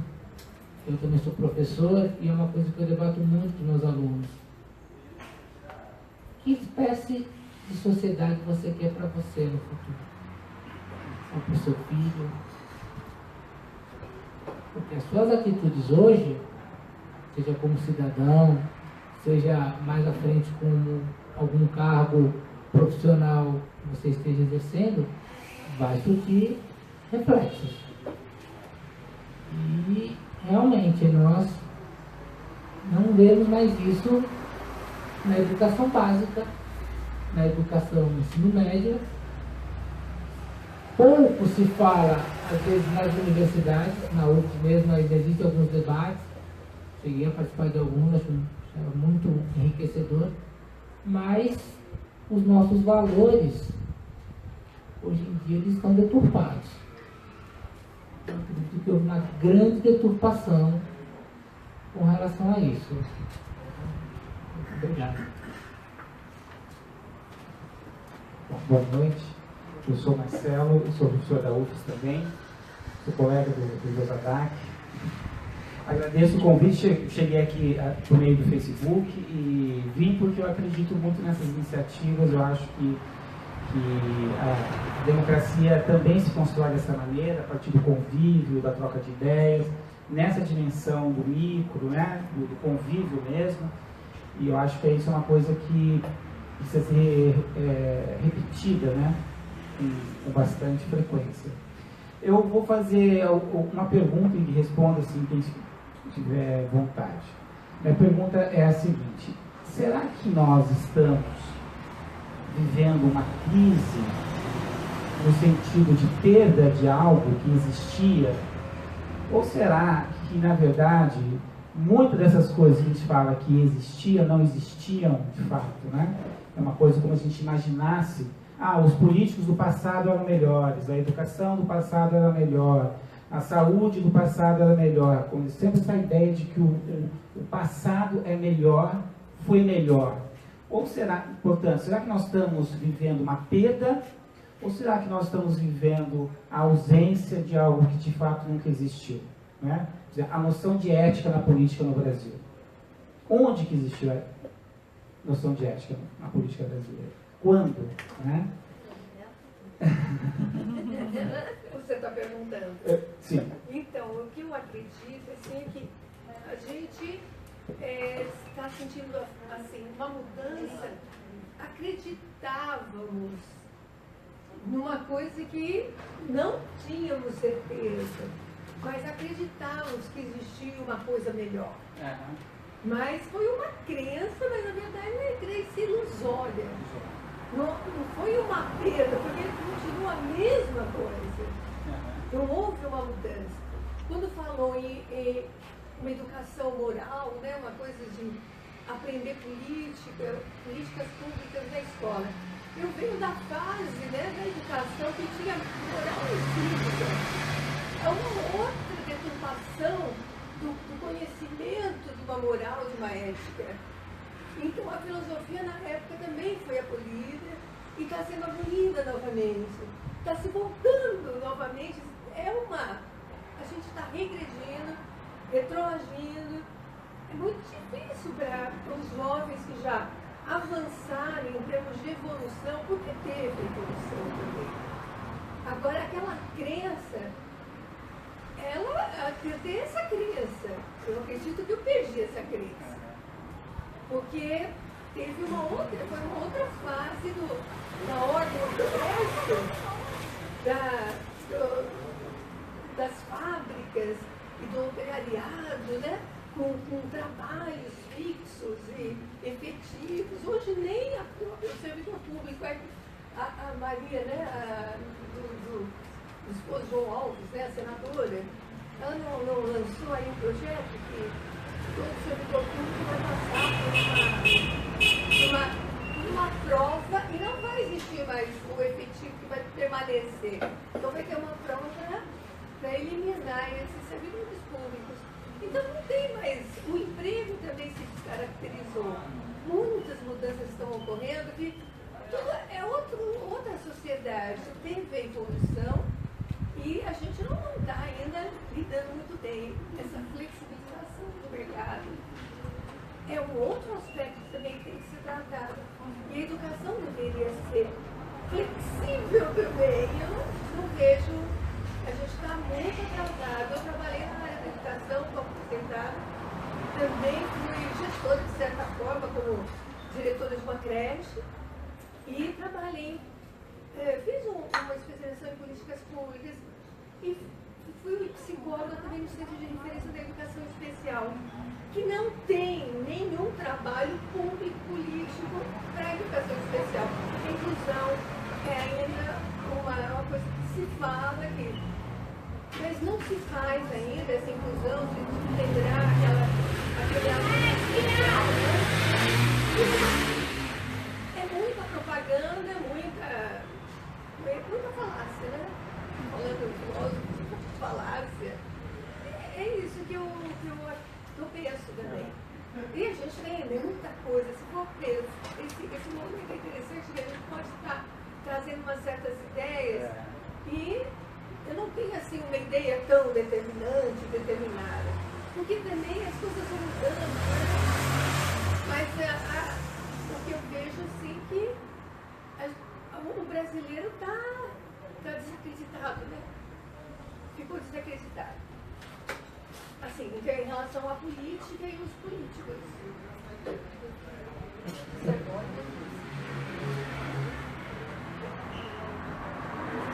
Boa noite, meu nome é Alexandra. Estou falando muita coisa aqui e eu acho que cada fala merecia um comentário. Vou começar a falar de Eliane com relação a Aline, ligada à saúde. Me incomodava muito, durante muito tempo, a questão de entender o funcionamento da saúde. Para mim, ainda é um grande mistério, eu não sou da área da saúde. Minha formação em filosofia e em economia e ficava sempre interessada de por que a saúde não dá certo no Brasil. Minha pública, minha privada, quem está na privada achando que está mil maravilhas, também está tão ruim quanto você espera uma consulta médica, se somar capa 2, 3 meses, se você estiver no plano de saúde, dependendo do seu plano de saúde, então não está tão diferente assim. Quer dizer, há uma crise na saúde generalizada. Entender como funciona isso, eu acho que é muito para quem tem conhecimento de dentro mesmo da saúde.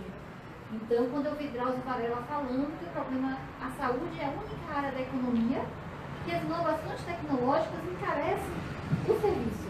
Quer dizer, enquanto a inovação tecnológica em saúde, em vez de diminuir, como acontece em todos os ramos da economia, da saúde carece. Quer dizer, é um funcionamento que é completamente diferente e um financiamento que é diferente das outras áreas da economia.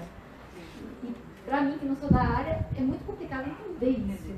E um outro médico, conversando com um médico, ele falou assim, olha, o problema da saúde é a questão de financiamento. Ou seja, a questão de recursos, tanto a pública quanto a privada. Quer dizer, como entender isso sem ser da saúde, né? Então é complicado quando você dá essa testemunha de que tem muita gente aí nas secretarias que não são da área da saúde. Aí eu vou dar um comentário do colega ali com relação às crises. Eu acho sim que estamos em crise sim. E faço algumas reflexões sobre esse momento histórico que nós estamos passando, que eu acho que começou assim a culminância mesmo na última eleição presidencial. Começou ali. Não estourou ali. Talvez não tenha começado, mas tenha estourado efetivamente o acirramento das posições e culminou num golpe, ou seja, a palavra que vocês queiram considerar o que ocorreu. Mas assim, o que eu acho assim, que quando se pensa em democracia, da frágil democracia, que eu acho que é o sentimento que eu tenho muito hoje em dia dessa frágil democracia, uma democracia que está realmente a vias de se acabar, Porque é um comentário que eu vejo no Facebook, redes sociais, WhatsApp, é uma volta do discurso pró-ditadura. Eu nasci numa época, eu sou da virada, né? Ditadura militar com redemocratização do país. E o marco dessa redemocratização é a Constituição de 88. Por mais que nós não tivéssemos o que a Constituição dizia, mas nós tínhamos a pretensão de que um dia tivéssemos, talvez. Então houve essa busca de tentar isso. E o que se vê hoje é um retrocesso dessa Constituição, um ataque direto à Constituição de 88. E aí, ou seja, uma Constituição que dava muitos direitos pelo fato de se vir de um processo histórico de grande retenção, que tentava mudar uma história do país, que é uma história que, se você olhar no passado, que estamos vivendo hoje, é retomada de um grupo que sempre existiu. Aí eu estava discutindo num grupo a volta mesmo da tradição, família e propriedade. Essas ideias que estão se voltando agora, não é nada muito diferente. No Brasil teve um movimento nazista. E aí eu tinha uma luta, uma briga, não, essas pessoas são estúpidas. Não são estúpidas, elas têm essa crença, sabe? Desses valores. Inclusive, combina com a volta de uma ditadura, sabe? Então é isso que é questão de se pensar com a Constituição de 88 como um marco. Aí eu recebi recentemente um texto, que era de um pensador alemão, falando da questão de ser reacionário. Então, ser reacionário de garantir os direitos que nós já conquistamos. Então, hoje eu me sinto reacionária lutando para a Constituição de 88. Entendeu? E eu acho que nenhum direito que fica garantido pode permanecer garantido, pode ser perdido. Só responder rapidamente, porque, veja só, eu não falei que não há crise, certo? Há crise. Óbvio que há uma crise. A questão é, essa crise ela se constitui em cima do quê? Com base em quê? Né? A gente estava falando, o que eu estou trazendo como questão é, a gente sempre faz uma fala do passado como se fosse melhor no presente, não é? Como se nós tivéssemos em algum momento na vida política do Brasil uma situação onde a corrupção não existisse, onde a corrupção fosse ausente, onde as nossas lideranças políticas fossem mais próximas da população, né? Talvez no passado recente, nos últimos 10 anos, a gente tenha amadurecido isso, mas não no sentido do passado longínquo. Isso historicamente não existiu. Só para encerrar minha fala, essa Constituição de 88 ela só foi ótima porque ela não é para ser aplicada. O Brasil tem ótimas políticas. Estatuto do idoso, Estatuto da criança, ótimo aparato. Meio ambiente. Por que é tão ótimo? Porque ela não é feita para ser aplicada. Porque a sociedade não suporta. A sociedade não suporta. Os interesses que existem na sociedade não suportam isso. Agora, só com relação a sua questão, eu pessoalmente acho que nós tivemos um passado melhor. Na educação, por exemplo, a educação da década de 50, 40, 50, 60, até antes do golpe militar, você tinha sistema educacional onde a formação das pessoas era de um nível muito mais consistente. Quem tinha acesso a essa educação? Sim, aí não, a questão do acesso são outros 500. Eu estou querendo dizer o seguinte, que a educação era melhor. Sim, era muito melhor do que agora. Claro que nós temos um problema de formação da nossa sociedade com relação a essa questão, porque a educação acabou ficando, a educação de qualidade ficou na mão. Nós não popularizamos a educação como um bem comum, mas mais uma vez a questão da coisa pública, daquilo que é público. Isso, então, eu acho que é válido que a gente olhe o passado como um ponto de reflexão, mas é claro que nós precisamos encontrar respostas para uma realidade muito contemporânea e muito diferente, né? Essa questão que você colocou aí, você veja, esse retorno à mentalidade ditatorial, extrema-direita, essas coisas.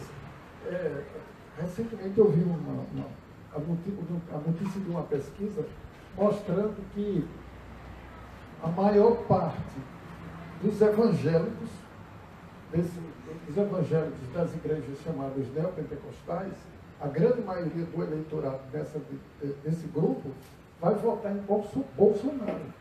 E é um grupo que está crescendo enormemente, um grupo religioso que cresce muito no Brasil.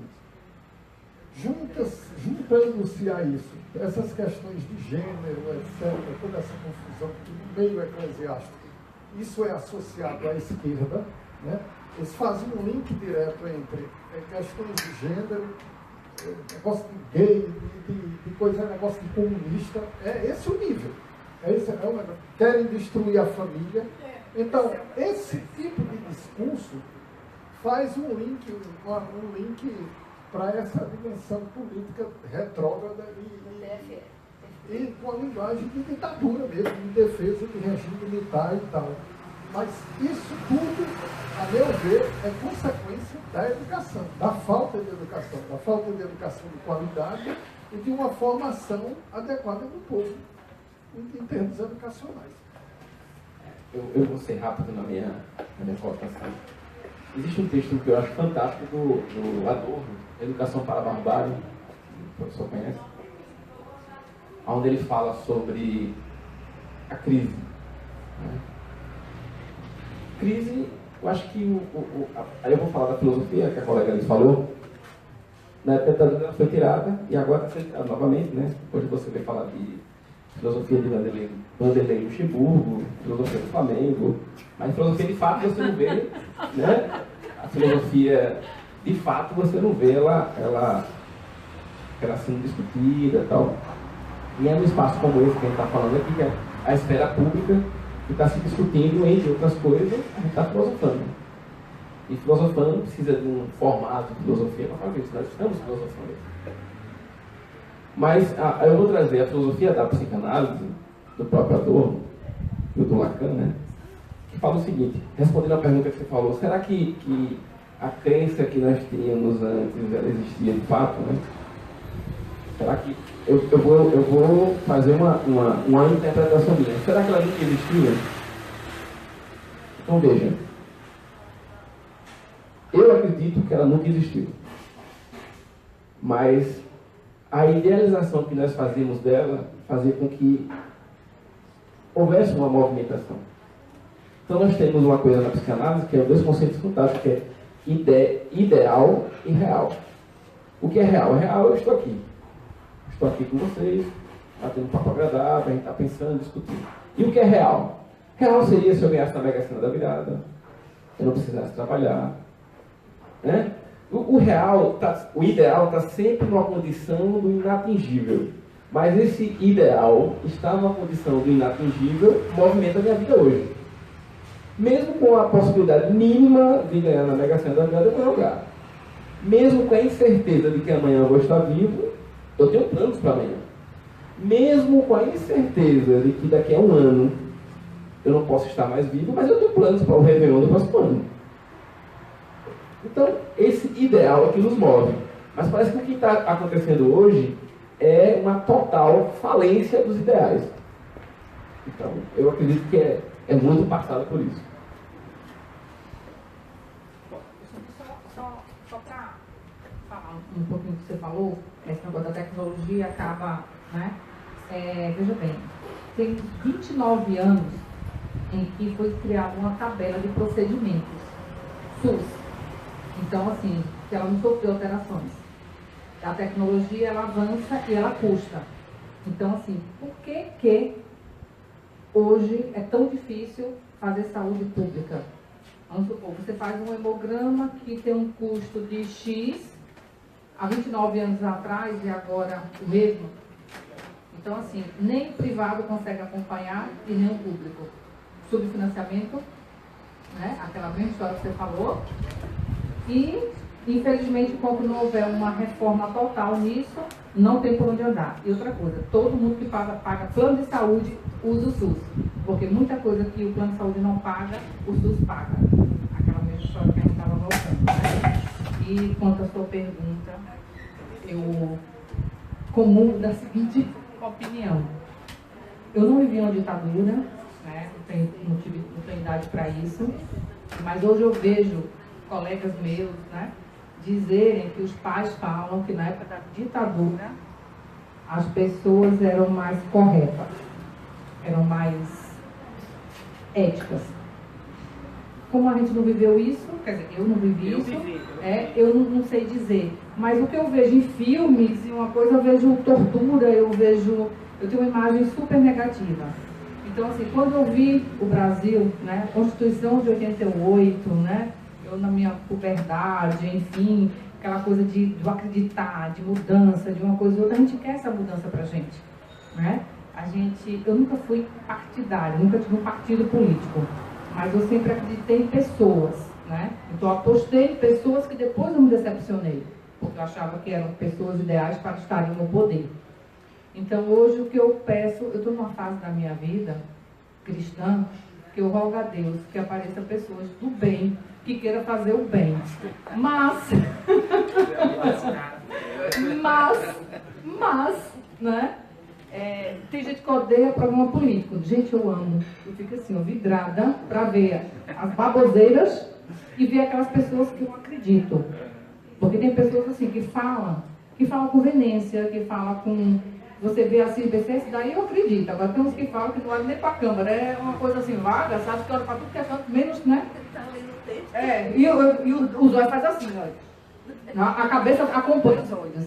Enfim, tá difícil. Tá difícil, né? Tá difícil, a gente não sabe o que é que vai acontecer com a gente amanhã, né? Eu acho que o brasileiro realmente está desacreditado. Estamos todos desacreditados, né? Mas eu espero que um grupo pensante, eu acho bem assim, todo mundo que está aqui uma hora dessa, é porque gosta de estar falando, gosta de estar compartilhando conhecimento, gosta de estar pensando, né? Então, que isso aconteça mais vezes e que as pessoas pensem mais, né? Que quando for na hora do voto, votem por saber que aquela pessoa tem conhecimento, pode fazer alguma coisa. E não vote porque vai ganhar uma cesta básica ou vai ganhar alguma coisa para poder votar na pessoa, né? E vamos ter esperança no Brasil, né? Nem que essa esperança a gente morra sentado esperando, né? Mas a única coisa que nos resta, eu acho que é esperança. Falando como cristã, né? Ter fé.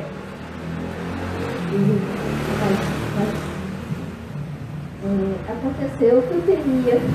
Na hora que a coisa está começando a ficar gostosa, da boa, está no horário da gente, né? A gente até passou um pouquinho do horário, né?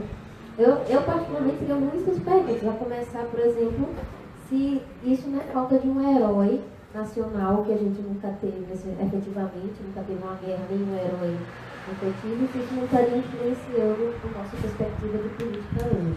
Mas isso vai ter que ficar para uma outra vez, porque a gente está no horário, já passou do horário, na verdade, né? Antes de encerrar só, eu queria duas coisinhas. Primeiro, assim, é uma característica do projeto, de onde eu venho, né? A gente trabalhar sempre agradecendo muito quem tem disponibilidade de poder pensar junto com a gente e tercer um pouquinho do tempo para dar um pouco para o outro, né? E a ideia inicial do projeto sempre foi essa, da gente poder integrar e poder compartilhar sempre. Então eu queria trazer uma lembrancinha aqui para os palestrantes, né? Do Navegando PC, que é o projeto final. Esse projeto é o Navegando em Ideias, mas a construção geral que inclui o Navegando em Ideias é o Navegando PC. Né? Então, Josafá, obrigada, uma lembrancinha de Natal, muito ligada a café, por sinal. Salomão e Aline. Aline, acho que aqui talvez você já tenha, talvez você tenha que levar isso para casa, se já não tiver em casa. Tá bom? Queria agradecer a vocês, quem está assistindo aí pelo Facebook, pela live também. Lembrando que nós estaremos aqui em janeiro, no dia 16, né, falando sobre o que é saúde mental, conceito de saúde e doença mental dos primórdios da humanidade nos dias atuais, com Antônio Aragão, psiquiatra, e Luiz Gustavo, antropólogo, e Guilherme Caldeira, psicólogo, coordenado por outro psicólogo, Arthur Ranieri. Novamente, terça-feira, nossos encontros são sempre às terças, e agradeço a vocês a presença terças, todas as terças. Uma vez por mês. Uma vez por mês. Agradeço a vocês por estarem aqui, agradeço aos palestrantes e espero encontrar vocês agora em janeiro, tá bom? Obrigada.